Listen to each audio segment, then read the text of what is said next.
think they misread the tone of the mood of the people in pushing through the big programs like healthcare? I think they misread the economic crisis and therefore prioritized healthcare over jobs. If they had prioritized jobs and used up their political capital to actually improve the economy, to have a stimulus bill that was more significant, that did not include $300 billion in tax cuts, I think that should have been a separate package.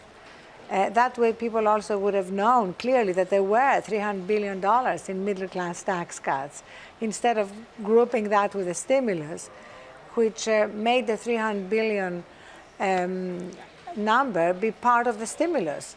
So the way they did the stimulus has made it much easier for Republicans to attack big government. What do you think, what would be your advice for President Obama after Election Day? What do you think he should do?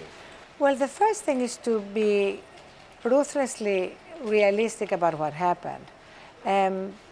I don't think, both from his public pronouncements and from what I hear from people in the White House, that he has still recognized the mistakes they made. And the presidency is unlike any other job. You can never really fully prepare for it. So if you look throughout history, the best presidents are those who've learned on the job. They are those who've course-corrected quickly. And the worst are the ones who've tried to sort of, quote-unquote, stay the course. And when you listen to some of his recent pronouncements, including on Jon Stewart's show, when he said that Larry Summers had done a heck of a job, and then he tried to walk it back by saying it was a pun, but it clearly wasn't. This is an indication that he still thinks that they got the big things right, and they didn't. Right. But do you think that he will recalculate? Do you think he will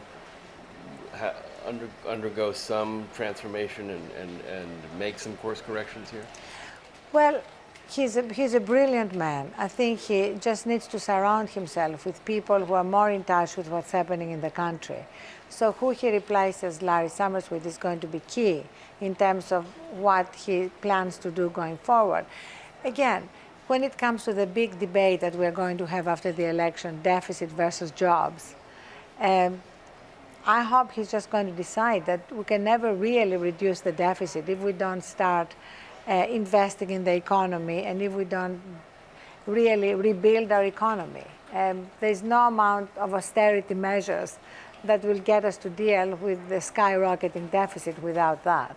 Do you think there is room for Democrats and Republicans to work together in the next Congress?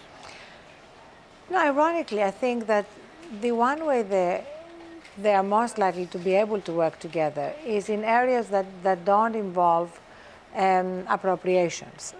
There's an amazing amount of great stuff being done in communities. You know, people coming together, helping each other, and both parties can at least agree that this is something they can support, they can put the spotlight on, they can use their respective bully pulpits to help accelerate it. So if, in looking ahead, if you see a scenario of gridlock or bipartisan cooperation, which do you think it will be? I see very little hope for bipartisan cooperation. I mean, after all, as Congressman Pence put it, they are not going to compromise. And it's worked well for them in opposition. I don't know how well it's going to work for them if they're the majority, because it would be misinterpreting the election results if they take the House and they think that's an affirmation of Republicans rather than a rejection of Democrats.